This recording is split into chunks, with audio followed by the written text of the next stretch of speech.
Bienvenue pour Sportif en boîte, un sportif en boîte où on va partir dans les coulisses. Alors d'abord les coulisses de la performance, ce que les environnements invisibles peuvent changer ou changent-ils vraiment certaines choses. Et puis on va partir aussi dans les coulisses des vestiaires, d'un vestiaire plus précisément. Et puis après on ira dans les coulisses d'une société, celle qui est notre partenaire ce jour, à l'occurrence 3DS Group. Mais avant cela, on va aller dans un vestiaire d'un des sportifs français les plus titrés, tout sport confondu. Il a joué 20 ans au handball, de Dijon à Montpellier, Ciudad Real et au Paris Saint-Germain. C'est 4 Ligues des Champions, c'est 3 Super Coupes d'Europe, c'est 2 Coupes du Monde des clubs, c'est 6 Championnats de France, c'est 5 Coupes d'Espagne, c'est 3 Championnats d'Espagne, c'est 4 Super Coupes d'Espagne, c'est 2 médailles d'or aux Jeux Olympiques, c'est 3 fois champion du monde avec l'équipe de France, c'est 2 fois champion d'Europe, je pourrais continuer comme ça très très longtemps, mais c'est surtout le premier, avant Didier Deschamps, à être devenu joueur champion du monde et sélectionneur champion du monde. C'était en 2017, quand il coachait l'équipe de France. C'est une légende, son surnom quand il jouait, c'était la muraille / le roc, monsieur Didier Dinard. Bienvenue Didier. Bonjour, bienvenue aussi à vous. Alors, à part, juste une chose que j'ai oublié de préciser, originaire de Guadeloupe. Oui. Mais ça, on va en reparler parce qu'il y a un lien que je viens de découvrir il y a quelques instants, d'où les coulisses. Il y a un lien, c'est bon, t'étais le roc, les mâchoires, t'en as un peu cassé, des nez, t'en as un peu cassé. Pas tant que ça, mais bon. Un petit peu. Un petit peu. Un petit peu. Et alors, j'ai découvert. C'est pour ça que je vous ai dit, on va partir dans les coulisses et on va aller avec le directeur général de 3DS Group, dont le site internet d'ailleurs va s'afficher, on va en reparler après. J'ai découvert que lui aussi, il cassait des nez. Ah oui, j'ai découvert ça tout à l'heure. Excellent. Alors ? Bonjour Jérôme, bonjour Didier. Bonjour. Et oui, oui, effectivement. mais pas non, au au badminton, c'est sans faire exprès. Effectivement, j'ai cassé le nez de mon beau-papa. Bon, c'était avant ou après le mariage ? C'est il y a très longtemps. Les coulisses, donc la thématique, les coulisses de la performance, ce que les environnements invisibles changent vraiment. 3 sous-thématiques, construire les conditions de la performance, ce que l'on ne voit jamais. C'est ce que d'ailleurs 3DS Group fait, propose, accompagne pour ses clients partenaires, que vous serez peut-être d'ailleurs demain. La force du collectif, confiance, cadre et environnement humain. Ce sera intéressant d'avoir le regard, le point de vue, l'analyse de Didier Dinard là-dessus. Performance durable, gérer la pression, durer et transmettre. Messieurs, on va débuter tout de suite. La première question, j'ai envie de te la poser, Marvin. Aujourd'hui, on sait que le rôle des DET, directeurs, directrices d'environnement de travail, il devient de plus en plus stratégique. On parle de fluidité, on parle de confort, on parle d'expérience, collaborateurs, qualité des espaces. Dans tous ces univers qui bougent beaucoup, comment 3DS Group accompagne justement les entreprises ? Bon, alors nous, on accompagne les DET au quotidien, puisque déjà on a un premier rôle, c'est de pouvoir permettre de se diriger dans un bâtiment, tant à l'extérieur qu'à l'intérieur, et c'est quelque chose qui paraît automatique ou on va dire nécessaire, dont personne ne se rend compte, et pourtant c'est quelque chose qui doit être parfaitement préparé. Et nous, dans nos espaces qu'on équipe, on va travailler aussi sur des systèmes de vitrophanie, d'enseignes, qui vont créer un espèce de cocon confortable où les collaborateurs vont s'y sentir bien. Et tout ça, à la fin, quand les collaborateurs s'y sentent bien, ça donne quoi ? Ça donne des collaborateurs qui sont plus performants et une direction de l'environnement de travail qui est souvent satisfaite, puisqu'il y a de plus en plus de sondages, d'enquêtes, et mine de rien, c'est un point qui doit être vu et remarqué. Point qui doit être vu et remarqué, justement, à quel point, c'est le cas de le dire, les détails d'organisation, de préparation ou de logistique peuvent changer le cours d'une performance. Toi qui as été joueur, je l'ai dit tout à l'heure, tu as gagné 4 fois la Ligue des Champions, que ce soit avec Montpellier 1 fois, 3 fois avec Ciudad Real, tu as été 3 fois champion du monde, 2 fois Jeux Olympiques avec l'équipe de France. C'est quoi les points de détail que l'on ne voit pas, ce que fait Marvin avec 3DS Group ? Les points de détail, je pense que c'est toujours une cohésion de groupe. Donc il y a les entraînements invisibles, tout ce qui est récupération, tout ce qui peut générer autour d'un collectif. Donc c'est vrai que dire un entraînement invisible où c'est les détails qui ne se voient pas, il y a énormément de questions qui sont au niveau du managériat, d'une manière générale, autour de cela. Donc c'est vrai que s'il y a des questions plus concrètes et qu'on puisse faire un parallèle, là-dessus, il n'y a pas de souci. Didier, tu me disais lorsqu'on te préparait cette émission, et c'est intéressant d'ailleurs parce que ce parallèle va se retrouver, même vous là, pour vos entreprises. Tu me disais, nous en équipe de France par exemple, on demandait toujours, parce que vous partiez assez longtemps pour un championnat du monde par exemple, vous demandiez à ce qu'il y ait une salle qui soit un peu aménagée. Oui, c'est vrai que ça fait partie de ce côté invisible. Une salle de vie où il y a des jeux, où on sait qu'on va croiser le kiné, par exemple en tant qu'entraîneur, où on va pouvoir échanger avec ce kiné sur l'état des troupes. Le joueur n'ose pas forcément échanger directement avec son supérieur, en l'occurrence qui est le coach, pour dire j'ai envie de jouer, donc il ne faut pas que je lui dise que je suis blessé, sachant que le kiné va faire le travail. Par exemple, le préparateur physique, dans ce sens-là, je dis que c'est le psychologue du groupe. Parce que c'est lui qui, au niveau intrinsèque, connaît, il peut tirer la quintessence du potentiel d'un joueur. Donc c'est tous ces côtés-là qui sont un peu invisibles et discrets, qui font corps. Ce qui est impressionnant, c'est vraiment ce mot-là, c'est créer de la vie. Aujourd'hui, les directions de l'environnement de travail, leur seul objectif et le principal, c'est créer de la vie. Aujourd'hui, on a eu le Covid, le télétravail, les nouvelles générations qui regardent les téléphones, les ordinateurs, et tout ça, à la fin, doit être regroupé dans un espace qui est un lieu. Donc là, on parle de vestiaire, de salle, mais nous, c'est le monde de l'environnement de travail et du travail. Et c'est créer de la vie, c'est de faire en sorte que tous ces humains qui collaborent ensemble aient tous les éléments pour pouvoir collaborer. Exactement. Et on a quand même un enjeu de demain aussi, c'est l'intelligence artificielle. Mine de rien, il y a un peu de compétition parce que l'intelligence artificielle va très vite. Il va falloir que nous, humains, on aille très très vite aussi à travailler ensemble parce qu'ensemble, on sera normalement, je l'espère, plus fort que l'IA. Est-ce qu'on peut dire, messieurs, que ce dont vous êtes en train de parler là, ces écosystèmes-là, ils ont une influence directe sur l'efficacité. Alors, au travail, et après, on ira sur la partie terrain. Évidemment, c'est vraiment ce qu'on appelle un peu... Parce que si je me fais le Candide de Voltaire, excuse-moi, je te coupe, mais ça pourrait paraître, pardonnez-moi l'expression, un peu bullshit, tout ça. C'est-à-dire, on va mettre ce que tu as dit tout à l'heure, toi, tu dis, oui, on voudrait des jeux, etc. Enfin bon, ok, on va te mettre des jeux, très bien. C'est pas pour ça que vous allez être champion du monde. Si, ça a un sens. L'environnement de travail, c'est pas que ça, parce que ça va aussi sur le fait que quand tu arrives quelque part, tu puisses t'asseoir, que ça soit confortable, qu'à la fin de la journée, t'aies pas ton dos qui soit complètement cassé, que quand tu discutes avec quelqu'un, tu déranges pas tes collègues, et c'est pour ça que nous, on met en place par exemple des solutions acoustiques sur mesure, où on va faire et du branding par le côté acoustique, et le côté acoustique pour générer, on va dire, moins de bruit, moins de stress.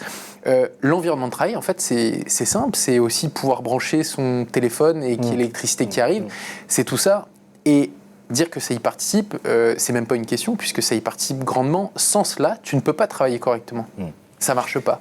Et l'efficacité, quand il dit on ne peut pas travailler correctement, quand tu rentres dans un vestiaire, par exemple, allez, on reste avec l'équipe de France, le championnat du monde, est-ce qu'il y a quelqu'un de l'encadrement qui va tout de suite essayer d'habiller un peu le vestiaire pour que vous vous y sentiez, mettre, je sais pas, un drapeau? Oui, mais on a toujours nos habitudes. Donc chaque joueur a l'habitude d'avoir ses chaussures à tel endroit, les serviettes, il a besoin de sa collation, etc.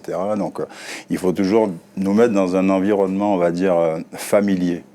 Donc cet environnement familier va générer un apaisement du collectif. Et cet apaisement-là, on en a besoin. Parce qu'après, on a vite fait aussi, bien sûr, on connaît dans le sport, oui, mais il me manquait ça, etc. Donc il faut que l'encadrement et la structure se disent, j'ai tout fait pour les mettre dans les meilleures conditions. Donc je les ai mis dans les meilleures conditions.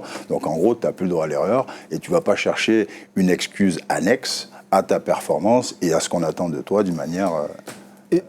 Est-ce que par rapport à ce que tu es en train d'expliquer, Didier, si je disais que quand tu étais sélectionneur, alors après l'équipe de France, tu as entraîné l'Arabie Saoudite et allé décrocher une extraordinaire médaille de bronze, puis maintenant tu es sélectionneur du Monténégro, il serait pas un peu le directeur de l'environnement de travail? C'est-à-dire que tu es là pour essayer de, comme tu le dis, tu sais qu'avant chaque match, ton joueur, Marvin Noir par exemple, il veut son café. Donc là, il faut que la machine à café, elle soit... Ça serait pas un peu ça? Oui, il faut être un peu le directeur. Et puis, le fait d'avoir été joueur, c'est important aussi. C'est-à-dire qu'on voit certains, dans les entreprises, on peut être promu cadre, on peut être RH, on peut aussi passer des échelons. Et on sait qu'il y a des choses qui dépendent aussi du terrain, du vécu. Et par exemple, quand les joueurs ont un état de fatigue avancé, on se dit, on va enlever cet entraînement-là qui était prévu, parce que je sais que physiquement, c'est l'entraînement que peuvent détester les joueurs. Et en revanche, on compense d'une certaine façon. Donc la connaissance, en fait, de l'environnement, c'est important. la connaissance des effectifs, en l'occurrence son collectif, c'est important pour pouvoir performer et tirer le maximum. Parce qu'on sait très bien que quand il y a un côté jovial et un côté où on se sent apaisé, à l'aise, c'est ce qu'on disait, on est quand même plus rentable que si on est un peu agacé par certaines choses. Alors justement, ça nous amène, Marvin, sur la deuxième thématique, la force du collectif, confiance, cadre et environnement humain, par rapport à ce que disait à l'instant Didier Dinard. Le directeur de l'environnement de travail, finalement, c'est aussi quelqu'un qui, comme ça, doit sentir, ressentir. C'est l'accompagnement que 3DS Group fait Une personne qui travaille dans l'environnement de travail doit surtout connaître les usages. En fait, c'est exactement ce que Didier vient de dire, c'est de comprendre ce qui est fait, comment c'est fait, pourquoi ils le veulent, pourquoi c'est nécessaire. Parce que un bon aménagement de bureau ou d'agence ou autre, ça part d'abord du terrain, des équipes et des besoins réels pour pouvoir atteindre un objectif. Ça ne doit pas partir d'une direction qui impose un modèle, parce que imposer un modèle, c'est très bien, mais en fait, ça fait surtout plaisir à celui qui l'a imposé. Par contre, si on trouve un bon compromis entre là où on veut aller et les usages, c'est là où on gagne beaucoup de temps, parce que l'acceptabilité de ce qu'on est en train de faire va permettre d'aller très loin et très vite. Et donc, en fait, c'est le niveau de connaissance des usages. Et donc, effectivement, nous, c'est ce qu'on fait avec nos clients. On les écoute beaucoup, on les questionne. Et parfois, la première idée, c'était pas forcément la bonne. Parce qu'une fois qu'on a écouté et entendu le brief, il y a une bonne idée qui ressort auquel personne n'avait pensé, ni le client au départ, ni nous.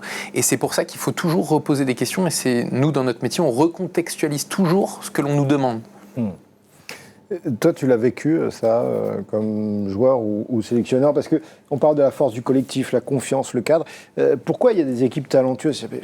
Prendre l'exemple, t'en as fait partie, 2004, on attendait de vous que vous rameniez l'or d'Athènes, et vous n'avez pas ramené l'or, même pas une médaille. En quart de finale, c'est les Russes qui vous plombent, alors qu'il y avait tout. Qu'est-ce qui a fait ? C'est qu'à un moment donné, l'environnement de travail n'était pas à disposition. Moi, je pense qu'il y a l'environnement de travail, il y a aussi la capacité du moment. C'est-à-dire qu'en 2004, certes, on a fait les gros titres de tous les journaux et des articles de presse, mais on n'était pas prêt. Parce qu'il y avait une équipe qui allait plus ou moins arrêter sa carrière. Il y a de jeunes joueurs dont je faisais partie, où j'avais fait l'Olympiade de Sydney. Et en 2004, on s'est tous dit que c'est l'année ou jamais parce que les vieux arrêtaient, enfin les joueurs les plus âgés arrêtaient.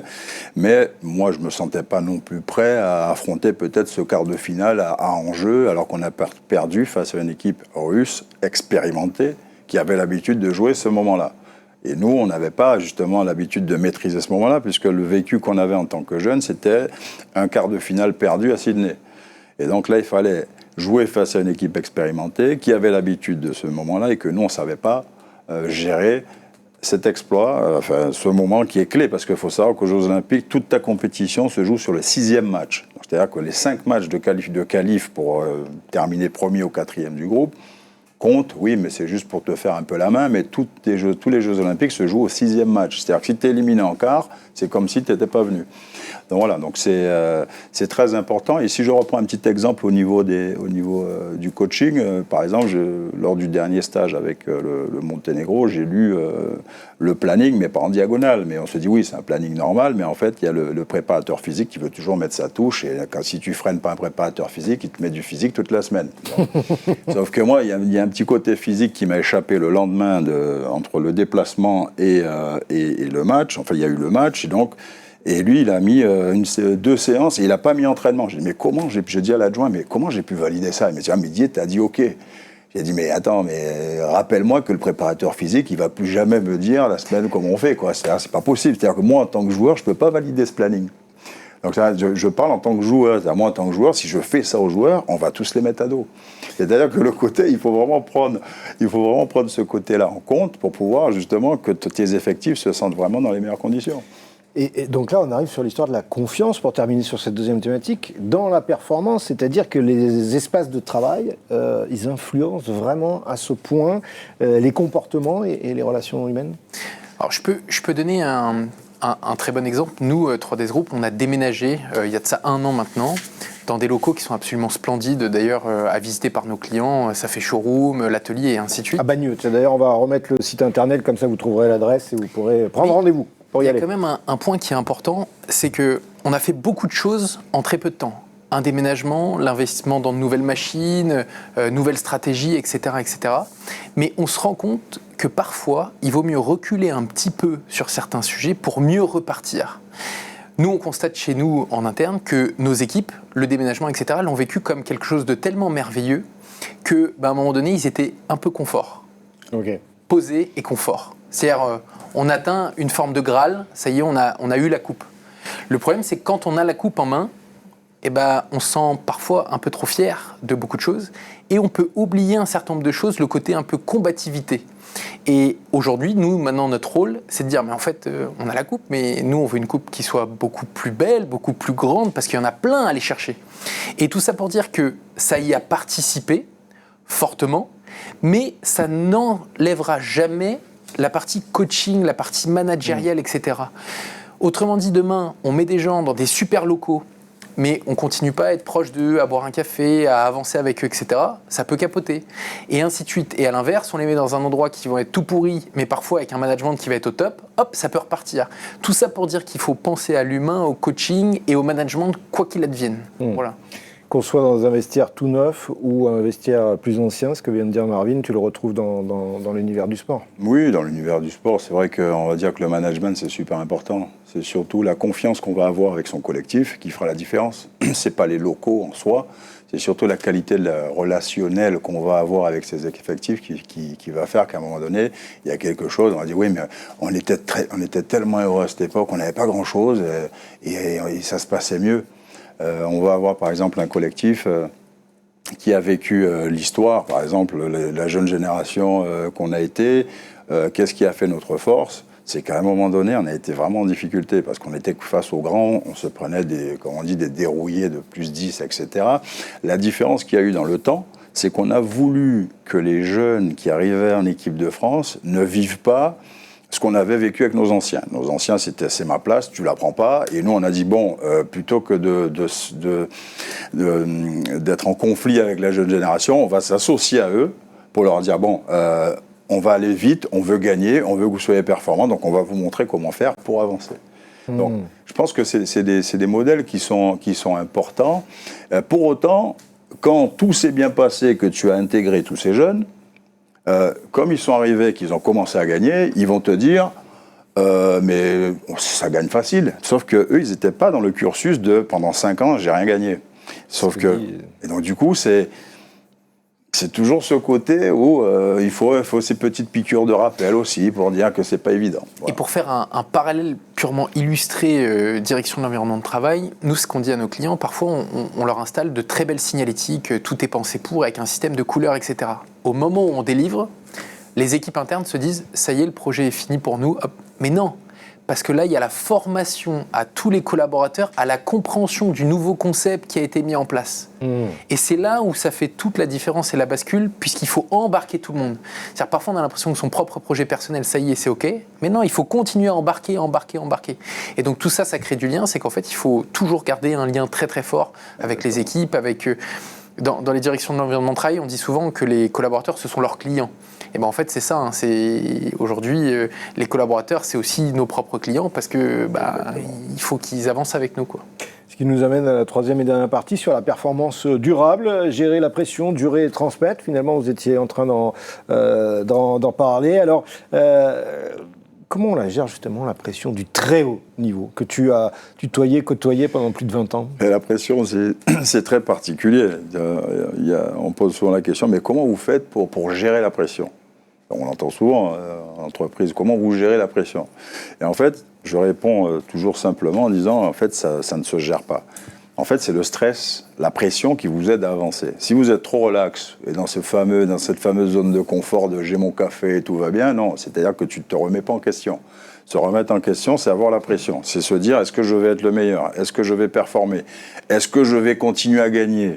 Alors que si je suis dans mon petit fauteuil de zone café, là, comme on a dit, c'est pas la même chose. Donc, la pression aide à avancer.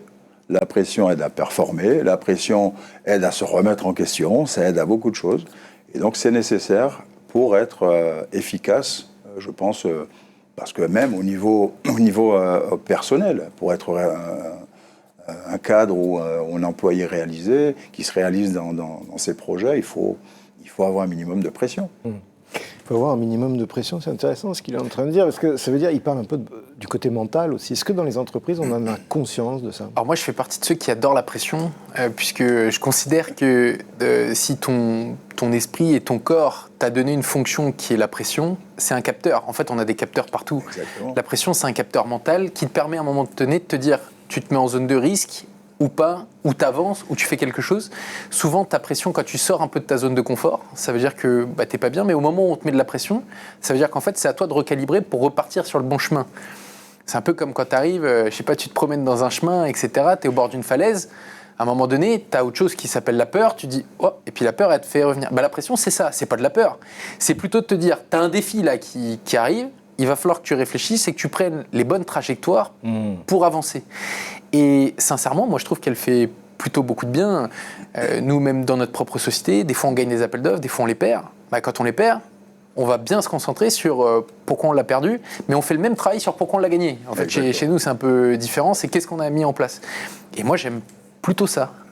C'est pas un frein, en fait. Oui, vas-y. Oui, parce qu'en fait, par rapport à la fameuse pression, j'ai une anecdote. C'est-à-dire que dans l'équipe de France, les fameux 5 ans, donc j'ai commencé en 96 et ma première médaille, donc c'est dire que c'est long, donc décembre 96, première médaille qui a été, j'ai de la chance, mais bon, c'est grâce à ces 5 ans, où je gagne médaille d'or en 2001, championnat du monde en France, en plus à Bercy. Et en fait, la veille de ce match, j'ai pas réussi à dormir. Tu joues une finale, tu es tellement content, tu dis je joue une finale, il faut que je la gagne, c'est exceptionnel, etc. Bon, mais tu n'as pas encore vécu ça. Donc forcément, tu as la pression. Je ne sais pas si c'est la pression de perdre ou de gagner, mais aussi tu as une satisfaction de te dire je suis déjà en finale. Mais tu t'arrêtes pas à ça. Je peux vous dire qu'en fait, le matin à midi, j'ai voulu manger. J'ai mis 2 cuillères de riz, je ne sais pas ce qu'on mangeait, du riz avec des blancs de poulet. J'ai mâché pendant à peu près 10 minutes pour faire descendre la première cuillère.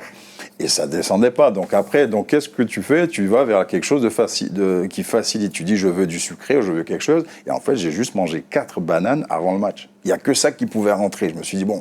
4 bananes avant le match ? 4 bananes, c'est tout. Je ne pouvais pas. Je n'ai pas déjeuné spécialement. C'est déjà beaucoup. Hein. C'est déjà beaucoup. Bananes, oui, c'est déjà costaud. C'est déjà beaucoup. Oui, ça dépend. Oui, mais ce que je veux Marie, dire, on ne mange pas la même chose, toi et moi, que Didier. Ce que je veux dire, c'est qu'en fait, à ce moment-là, tu te dis, tu vas à l'essentiel. Et l'essentiel, c'est que je mets quand même quelque chose de féculent, quelque chose qui est consistant, qui va caler ton estomac, mais tu allais vers l'essentiel, tu ne penses pas à manger, tu penses à être en forme pour ton match. Alors attends, elle était à quelle heure cette finale ? Elle était, je ne m'en souviens pas. Donc. Non, mais genre 18h, Ouais, 19h. 18h, voilà. Ok, parce que, et on va finir là-dessus, mais c'est passionnant. Là, l'environnement de travail, ça veut dire que du coup, il a fallu que dans l'encadrement, on prépare quand même des collations dans le vestiaire. C'est-à-dire qu'il y ait... Mais oui, mais ça fait partie de l'environnement de travail. Parce que peut-être que là, tu avais peut-être à 16h ou 16h30, je ne sais pas, quand vous êtes arrivé à Bercy, tu pouvais avoir un petit coup de fringale, et là, il a fallu... Voilà. Ça. Donc tu as pu trouver forcément, de fruits, j'ai pu manger que des fruits, donc à midi ça a été ça, parce qu'il n'y a rien qui descendait d'autre, pas de salé, et puis dans le vestiaire je suppose que j'ai dû manger après, mais là après quand tu pars, là c'est la tête qui va et il n'y a plus rien, donc ça va. Et l'histoire a été belle, mais la pression c'est quelque chose de magnifique, c'est l'essence même de la performance. Et si on enlève ça, c'est qu'on ne peut pas se dépasser. Mais je suis même pas sûr que tu puisses ressentir la performance si tu n'as pas la pression. Exactement. Parce qu'en fait tu vas juste dire j'ai gagné. Parce que c'est à l'arrivée. Mais t'as pas ce qui se passe en toi. Oui, parce qu'à l'arrivée, tu te dis, mais tu te souviens, on se le dit souvent, tu te souviens de la pression qu'on avait avant cette finale, tu te souviens de cette angoisse qu'on avait avant d'arriver à cet objectif. Et ça, c'est des choses qui sont mémorables. Et là, et en fait, ça aide à grandir dans le temps. Parce que tu te dis que cette pression-là devient quasiment normale et ça devient même un curseur pour pouvoir faire avancer les choses. Ce qui veut dire, messieurs, à vous entendre pour conclure, c'est que l'environnement de travail aujourd'hui, puisqu'on avait pour thématique les coulisses justement de la performance, que les environnements invisibles changent vraiment, la pression en fait partie. Toi, pour les contrats, avec tes collaborateurs et collaboratrices, gagner un marché, se remettre en question en permanence, et puis toi, en tant que maintenant sélectionneur d'équipe internationale, par rapport au match. C'est ça l'histoire en fait.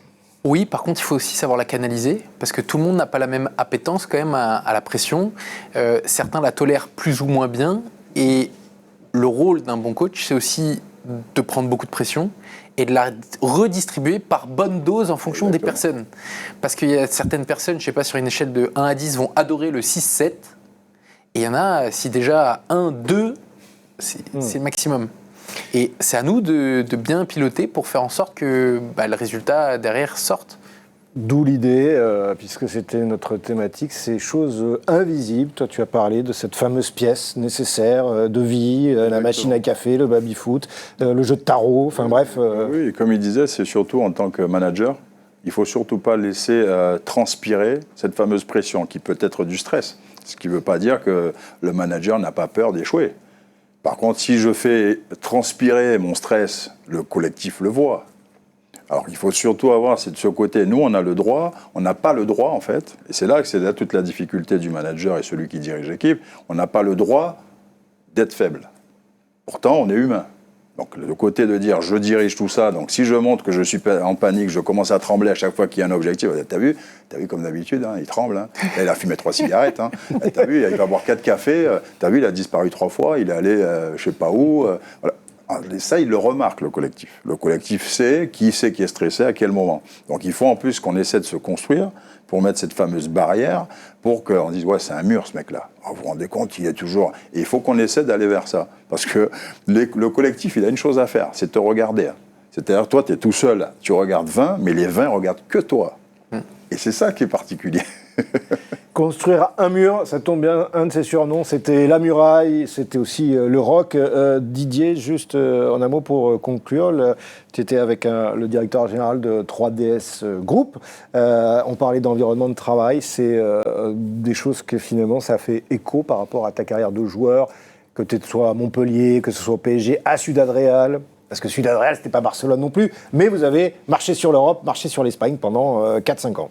Oui, bon après c'est vrai que c'est toujours plaisant puisqu'on voit que la gestion des équipes, que ce soit dans le sport ou dans l'entreprise, c'est toujours un peu la même chose. On parle toujours de stress, on parle d'objectifs et l'essentiel c'est de mettre les moyens nécessaires pour y arriver. En tout cas, je vous souhaite le meilleur, je te souhaite le meilleur et c'est vrai que moi je m'inspire aussi de l'entreprise puisque il y a quand même beaucoup de similitudes d'une manière générale. Similitudes, effectivement, il y en a eu, on en a vu. Marvin, on l'a vu, on l'a compris, 3DS Group accompagne ses partenaires, vous peut-être demain d'ailleurs, pour non pas appliquer bêtement A, B, C, D, mais réfléchir à ce que l'environnement de travail puisse être compris et appréhendé par les collaborateurs et collaboratrices. À venir pour 3DS Group, il y a des choses nouvelles, il y a des innovations toujours encore, ou là, tu as mis un peu sur pause? Alors déjà, on ne met jamais sur pause, parce que ça ne fait pas partie de notre ADN. Parce que c'est pas parce que tu as gagné la Ligue des Champions comme lui, une fois tu veux la gagner 2 fois, puis 3 fois. Non, et puis même lui, il voulait après derrière être meilleur coach, etc. Enfin, on avance. Non, dans les très belles anecdotes, on a renforcé encore notre parc machine, et en fait, ça nous permet de développer une nouvelle solution qu'on ne proposait pas jusqu'alors à nos clients, c'est l'acoustique sur mesure, mais en version 3DS, c'est-à-dire très poussé branding. Ça veut dire qu'on peut faire les formes qu'on veut, les tracés qu'on veut, les identités. Et aujourd'hui, c'est vrai que c'était attendu. Donc, on a reçu là 2 très très belles nouvelles machines suisses dans nos ateliers. Et donc, ils peuvent venir nous visiter avec grand plaisir. Et puis, vous pouvez aller visiter, on va le remettre une dernière fois, Benjamin, parce que ce sera la dernière fois, tout simplement parce que, si j'ai bien compris, ce site internet est amené à avoir quelques modifications ou changements. C'est ça, non ? Tout à fait. Normalement, d'ici fin juin, début juillet, le site internet fera peau neuve. Après 5 ans de bons et loyaux services, on change son identité. Bon, alors, allez voir d'ici là, comme ça vous pourrez comparer après. C'est un peu comme pour les coachs ou le coach que tu es. Merci beaucoup, messieurs, d'avoir été avec nous. Merci à vous toutes et tous de nous avoir accompagnés, vous laissant avec la réflexion de cette thématique, les coulisses de la performance, ce que les environnements invisibles changent vraiment pour l'environnement de travail. C'était Anews Workwell qui vous accueillait, un des 5 médias d'Agora Manager Group. À très vite et à très bientôt pour d'autres émissions et d'autres également. Vous découvrirez d'autres reportages et puis il y aura encore plein de surprises que la rédaction d'Anews Workwell vous propose. À très vite.